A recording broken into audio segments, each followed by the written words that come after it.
जय हिंद मित्रांनो, आपल्या यूट्यूब चॅनलवर मी सर्वांचं मनापासून स्वागत करत आहे। आजच्या या व्हिडिओच्या माध्यमातून आपण तिसरी अभियोग्यता आणि बुद्धिमत्ता चाचणी होणार आहे का, होणार असेल तर ते एक्झॅक्टली कधीपर्यंत होऊ शकते, त्यासाठी जे आहे तुमच्या कॉम्पिटिशन मध्ये एक्झॅक्टली किती उमेदवार या ठिकाणी जे आहे स्पर्धेमध्ये टिकून आहेत। दुसरी महत्त्वाची गोष्ट म्हणजे टीआयटीचा जो सिलेबस आहे तो कशा प्रकारे आहे, त्याची तयारी करण्यासाठी जे आहे सर्वोत्तम मार्ग कोणता आहे, रेफरन्सेस नेमके आपण कोणकोणते वापर करू शकतो आणि कोणामार्फत ही परीक्षा घेतली जाणार आहे वगैरे वगैरे तिसऱ्या अभियोग्यता आणि बुद्धिमत्ता चाचणीच्या संदर्भामधल्या सर्व प्रश्नांची उत्तर आपण या व्हिडिओच्या माध्यमातून देणार आहोत।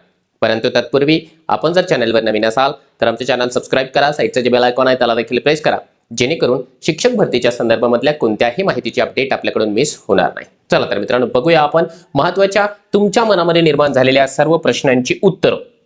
परंतु त्या उत्तरांना पाहण्यापूर्वी आपल्याला जर का तिसऱ्या अभियोग्यता आणि बुद्धिमत्ता चाचणीसाठी या ठिकाणी सर्चिंग मध्ये असाल, आपण शोध घेत असाल एखाद्या परफेक्ट मार्गदर्शकाची, तर तुमचं माझे जे काही सर्च ऑपरेशन आहे ते या ठिकाणी येऊन थांबतं, कारण तुमच्याकरिता उपलब्ध आहे मिशन टेट बॅच 2.0। यामध्ये जे आहे तुम्हाला येत्या अभियोग्यता आणि बुद्धिमत्ता चाचणीसाठी एक परफेक्ट अशा प्रकारचं मार्गदर्शन उपलब्ध करून देण्यात आलेलं आहे। या मार्गदर्शनामध्ये तुम्हाला टेट परीक्षेसाठी असलेल्या सर्व विषयांच्या प्रत्येक घटकांची जी आहे ते परिपूर्ण तयारी तुमच्याकडून करून घेतली जाणार आहे। त्यातल्या त्या डेली लाईव्ह लेक्चर असेल, लाईव्ह लेक्चर जर मिस झालं तर सेम लेक्चर रेकॉर्डेड फॉर्मॅटमध्ये तुमच्याकरिता अवेलेबल असणार आहे। पीडीएफ नोट्स असेल, टेस्ट सिरीज असेल, IBPS एक्सपर्ट असलेली फॅकल्टी, ही संपूर्णतः जी आहे तुम्हाला एक कंप्लीट पॅकेजच्या स्वरूपामध्ये यांच्या मार्गदर्शनाखाली मिळणार आहे मिशन टेट बॅच 2.0 मध्ये। यामध्ये जे आहे जे काही टेटला शिकवणारे IBPS चा जो काही टिपिकल पॅटर्न आहे त्याला फॉलो करून शिकवणारे जे शिक्षक आहेत ते तुमच्याकरिता डेली अवेलेबल असणार आहे। आणि सध्याच्या घडीला जे आहे यांच्या मार्गदर्शनाचा जर का आपल्याला प्रतीक्षा असेल तर त्यासाठी जे आहे तुम्हाला 15% न्यू इयरचं ऑफर देखील देण्यात आलेलं आहे। त्यामुळे आपल्याला जर यांचं मार्गदर्शन हवं असेल आणि आपल्याला हवे तेवढे मार्क्स म्हणजे मनामध्ये ठरवल्याप्रमाणे आपल्याला जर का मार्क्स मिळवायचे असेल तर निश्चितपणाने प्ले स्टोअरला जा आणि मास्टर टीचर हे ॲप आहे तर डाउनलोड करा, जेणेकरून तुम्हाला कोणत्याही विषयाची जी समस्या आहे अजिबात येणार नाही, तुमचा सराव होईल आणि तुम्हाला परफेक्ट अशा प्रकारचं मार्गदर्शन मिळेल। आता येऊया आपण तुमच्या पहिल्या आणि महत्त्वाच्या प्रश्नाकडे। प्रश्न तुमचा हा आहे की टेटची परीक्षा खरंच होणार आहे का? कारण सध्याच्या घडीला चालू असलेली जी काही शिक्षक भरती आहे त्या चालू असलेल्या शिक्षक भरतीचा फेज 2 म्हणजे दुसरा टप्पा होणं बाकी आहे। मग बऱ्याच जणांच्या मनामध्ये वेगवेगळ्या प्रकारच्या शंका असतात, सर फेज 2 झालेला नाही, मग तिसरी अभियोग्यता होईल का? तर त्याचं उत्तर आहे येस। फेज 2 आपल्या जागेवर, तिसरी अभियोग्यता आणि बुद्धिमत्ता चाचणी आपल्या जागेवर। फेज 2 लवकरात लवकर सुरुवात होणार आहे। कोर्टाचा एक निर्णय या ठिकाणी 7 जानेवारीच्या आसपास जर लागला तर निश्चितपणाने पुढची जी काही प्रक्रिया आहे ती सुरळीतपणाने पार पडेल। मग आता टेटची परीक्षा होणार आहे का? तर त्याचं उत्तर आहे येस। कधी होईल ते पुढे बघूया, परंतु जर त्याचं ऑथेंटिक आपण उत्तर बघितलं तर बघा कोर्टामध्ये एक याचिका पेंडिंग होती औरंगाबाद बेंचमध्ये, आणि यामध्ये जे आहे काही महत्त्वाच्या गोष्टी या ठिकाणी देण्यात आल्या होत्या। हे बघा, ही जी हिअरिंग आहे, शेवटची हिअरिंग थोडक्यामध्ये तुम्हाला सांगतो, 5 एप्रिल 2024 ला ही हिअरिंग झालेली आहे। या हिअरिंग मध्ये आता कोणी कोण या ठिकाणी सहभागी होतं, कोणाच्या वतीने ही याचिका होती वगैरे वगैरे बऱ्याच गोष्टी या ठिकाणी आहे। परंतु आपण आपल्या कामाची जी महत्त्वाची गोष्ट आहे त्याकडे जाऊया।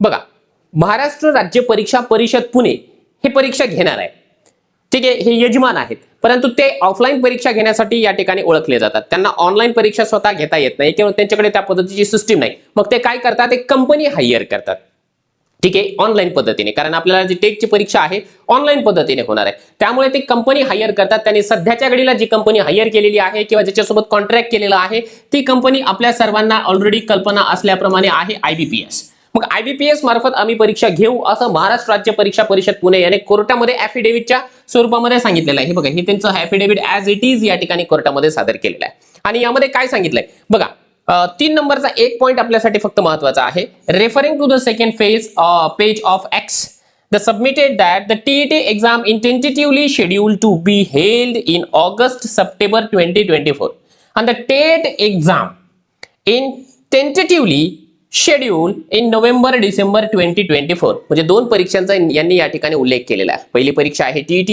ऑगस्ट-सप्टेंबर मध्ये आम्ही घेऊ, परंतु ऑगस्ट-सप्टेंबर मध्ये न होता त्याला जे आहे 2 महिने डिले झालं होतं, ठीक आहे। आता टेटची जी परीक्षा आहे नोव्हेंबर-डिसेंबर मध्ये घेऊ असं त्याने सांगितलं होतं। मग आता साहजिक आहे TETची परीक्षा जर का 2 महिने डिले या ठिकाणी झाली असेल तर टेटची परीक्षा देखील 2 महिने डिले होऊ शकते, कारण याचा निकाल अगोदर यावा लागणार आहे। मग याचा निकाल, याचा म्हणजे कोणाचा, तर जे TETची जी परीक्षा झालेली आहे आत्ताची त्या टीईटीच्या परीक्षेचा निकाल यावं लागणार आहे.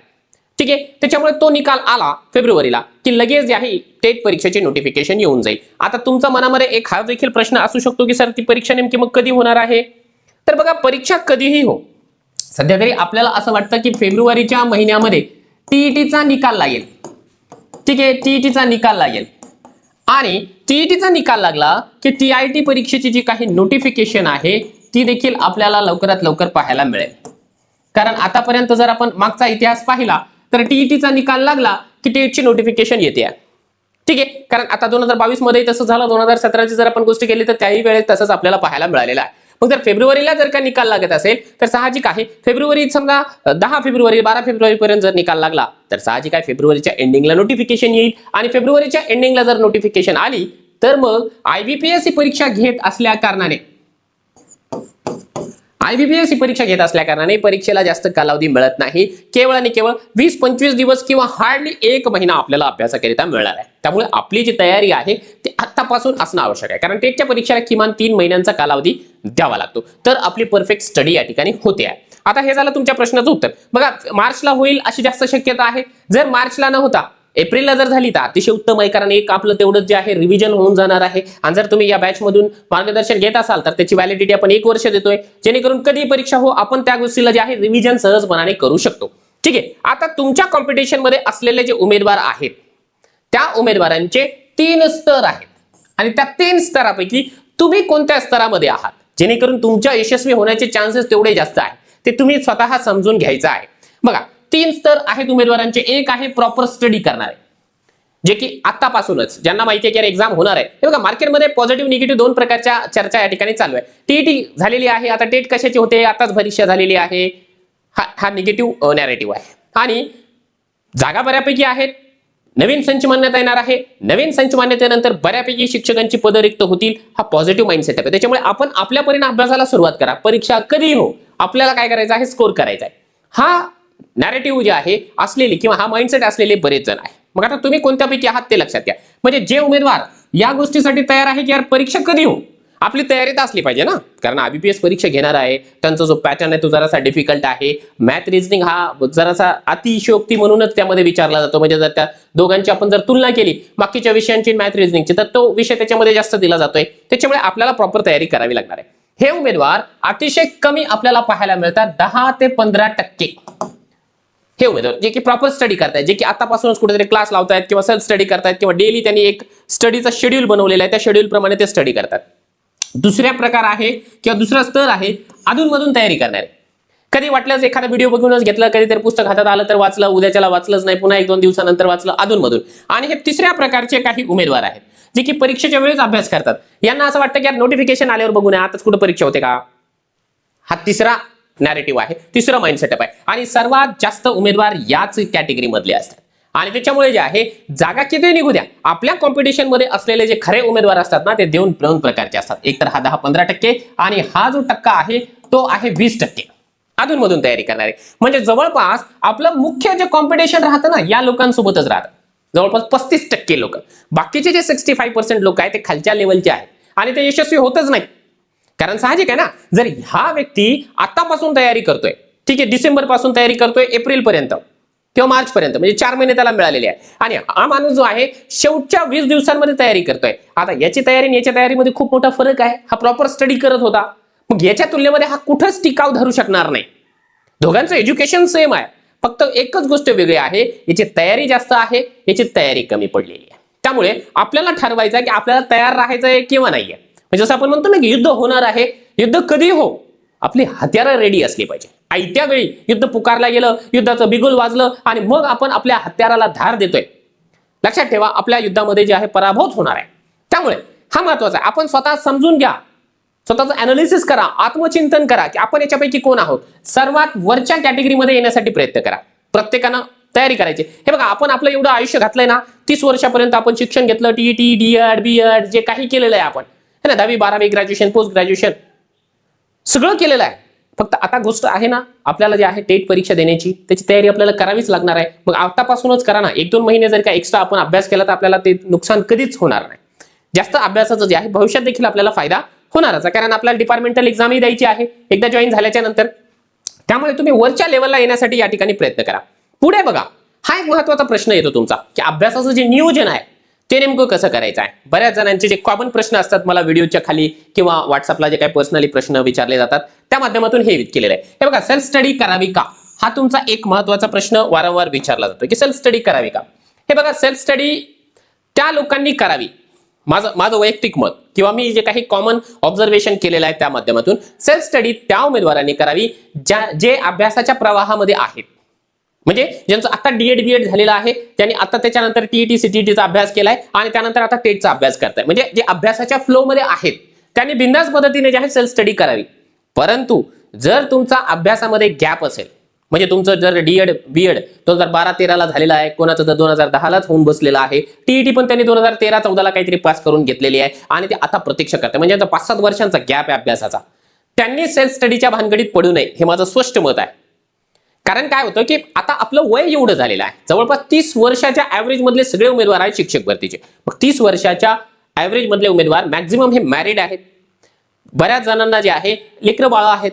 मग जेव्हा आणि तो पार्ट टाइम जॉबही करतोय, कारण कोणीही या ठिकाणी जे आहे बेरोजगार नाही, कुठेतरी काम करतोय, काहीतरी काम करतो, भले स्वतःच्या शेतामध्ये का होत नाही परंतु काम करतोय. मग अशा परिस्थितीमध्ये जर समजा तो उमेदवार मीच आहे, समजा मी शेतामध्ये काम करतोय किंवा रोजंदारीना किंवा पार्ट टाइम कुठेतरी जॉब करतोय, मला बायको लेकरंही आहेत, मग मला ते जॉब सांभाळणं, बायको लेकरांचं सांभाळणं, घरदार सांभाळणं, त्यानंतर जे आहे माझे पर्सनल बरेचसे प्रॉब्लेम सांभाळणं आणि त्यानंतर पुस्तकं उघडून अभ्यास करणं, सेल्फ स्टडी, आणि त्यामध्येही मॅथ, रिझनिंग किंवा सायकोलॉजी सारखे डिफिकल्ट सब्जेक्ट जे की कुणीतरी समजावून देणारं असल्याशिवाय समजत नाही, अशा परिस्थितीमध्ये सेल्फ स्टडीमध्ये कॉन्सन्ट्रेट करणं, लक्ष केंद्रित करणं अतिशय कठीण काम होऊन जातं.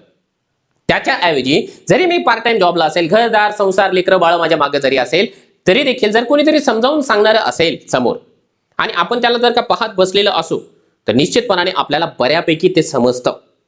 त्यामुळे मी सांगतो आहे की जे अभ्यासाच्या फ्लो मध्ये आहेत त्यांनी सेल्फ स्टडी करा, परंतु ज्यांचा गॅप आहे त्यांनी बिनधास्त पद्धतीने जे आहे कोणत्या तरी मार्गदर्शकाच्या मार्गदर्शनाखाली अभ्यासाला सुरुवात करा. मी म्हणत नाहीये की मी आता जे लोक दाखवले त्यांच्या मार्गदर्शनाखाली, परंतु तुम्हाला जे आवडतं त्यांच्या मार्गदर्शनाखाली अभ्यास करा, जेणेकरून तुमच्या मनामध्ये जे काही डाऊट्स येतील ते डाऊट्स ते लोक तुम्हाला क्लिअर करून देतील. दुसरी गोष्ट आहे पुस्तके वाचावी की व्हिडिओज.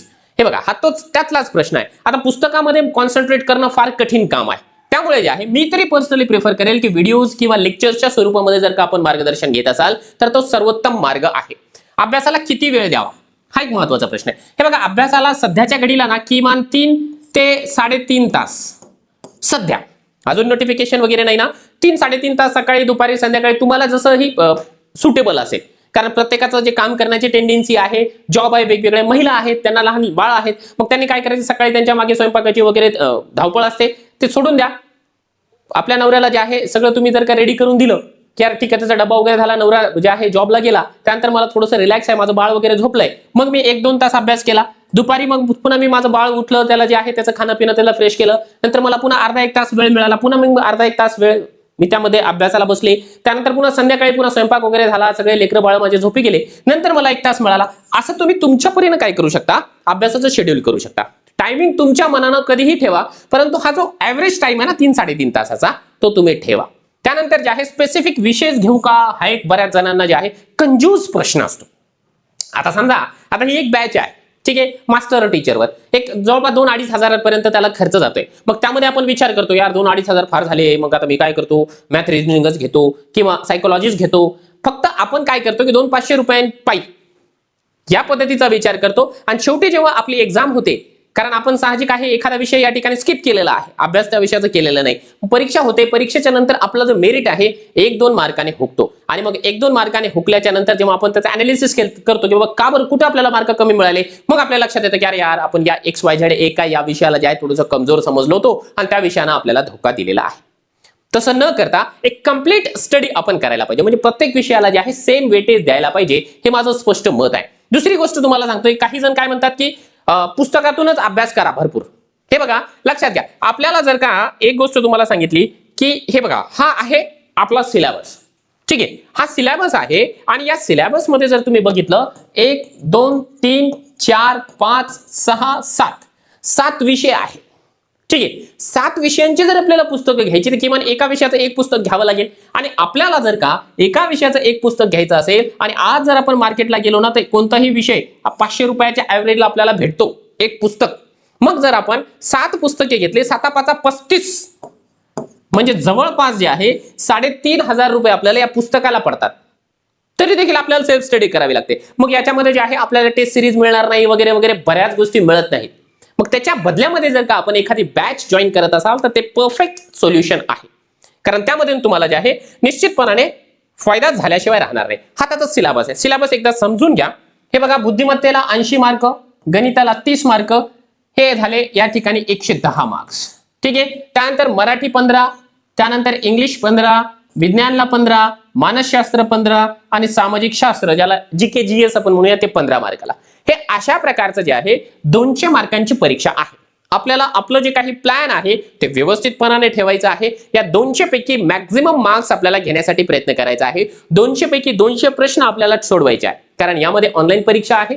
200 प्रश्नासाठी फक्त 2 तासांचा कालावधी आहे. फक्त एक गोष्ट चांगली ही आहे की याच्यामध्ये निगेटिव्ह मार्किंग नाहीये. त्यामुळे 200 पैकी 200 आपल्याला या ठिकाणी जे टिक मार्क करावेच लागणार आहे. ठीक आहे. तर हा झाला त्याचा सिलेबस. 200 पैकी मॅक्झिमम मार्क्स आपल्याला मिळवण्यासाठी या ठिकाणी प्रयत्न करायचाच आहे. माझ्या एवढ्या या व्हिडिओवरून तुमच्या लक्षात आलं असेल की आपल्याला नेमकं जर का जास्तीत जास्त मार्क घ्यायचे असेल तर कोणत्या मार्गाने जावं लागणार आहे. म्हणून तुम्हाला माझं पर्सनल सजेशन असेल की मास्टर टीचर ऍप्लिकेशनच्या माध्यमातून हे जे टेट मधले IBPS मधले एक्सपर्ट्स आहेत यांचं मार्गदर्शन घ्या. निश्चितपणाने तुम्हाला फायदा झाल्याशिवाय राहणार नाही. उदाहरण म्हणून तुम्हाला सांगतो की या मास्टर टीचर मध्ये जे आहे मॅथ आणि रिझनिंग हे विषय शिकवणारे ज्ञान बराळे सर यांनी मागच्या परीक्षेमध्ये 174चा स्कोर केलेला आहे. म्हणजे यांच्याकडे गुणवत्ता आहे. म्हणून आपल्याला जर यांचं मार्गदर्शन घ्यायचं असेल तर आज आता ताबडतोब मास्टर टीचर हे जे ऍप आहे ते डाउनलोड करा. आणि सध्याच्या घडीला जे आहे नवीन वर्ष सुरुवात होते आहे, म्हणून नवीन वर्षाची ऑफर या ठिकाणी 15% प्रत्येक बॅचवर या ठिकाणी डिस्काउंट तुम्हाला मिळून जाणार आहे. त्यामुळे आपलं जे काही डाऊट असेल की परीक्षा होणार आहे किंवा नाहीये, कधी होणार आहे, ते सगळे डाऊट्स या ठिकाणी दूर करा आणि अभ्यासाला लागा. फेज 2 लवकरात लवकर होणार आहे. फेज 2 झाला की लगेच जे आहे तिसऱ्या अभियोग्यता आणि बुद्धिमत्ता चाचणीची जी चाहूल आहे ते आपल्याला लागल्याशिवाय राहणार नाही. तुम्हा सर्वांना टेट परीक्षेच्या अभ्यासासाठी खूप साऱ्या